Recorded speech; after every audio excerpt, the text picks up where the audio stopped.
শ্রী চৈতন্যদেব যখন খুব ছোট ছিলেন তখন তিনি খুব কান্নাকাটি করতেন। কিছুতেই কান্নাকাটি থামাতে চাইতেন না। তাই জগন্নাথ মিশ্র ও সচিমাতা একজন চিকিৎসক সহ অনেক লোককে ডেকে আনতেন, কিন্তু কেউই কোনো সমস্যার সমাধান বার করতে পারতো না।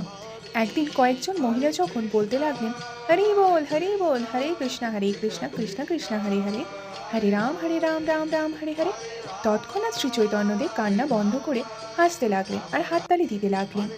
ও, এই হচ্ছে রহস্য। যখন আমরা হরিনাম করি তখন তুমি কান্না থামাও। যখন তারা উঠে চলে যেতে লাগলেন তখন ভগবান আবার কাঁদতে লাগলো। তাই তাদের আবার ফিরে আসতে হলো, আবার কীর্তন শুরু করতে হলো। তিনি আবার কান্না বন্ধ করলেন। যতক্ষণ তিনি জেগে থাকতেন ততক্ষণই তাদের হরিনাম করতে হতো, অন্যথায় তিনি কান্না শুরু করে দিতেন। এভাবে সর্বক্ষণ কীর্তন চলতে লাগলো। শিশু অবস্থাতেই ভগবান তার দিব্য নাম বিতরণ করতে লাগলেন। তাই সবাই বলুন, হরে কৃষ্ণ কৃষ্ণ কৃষ্ণ হরে হরে, হরে রাম রাম রাম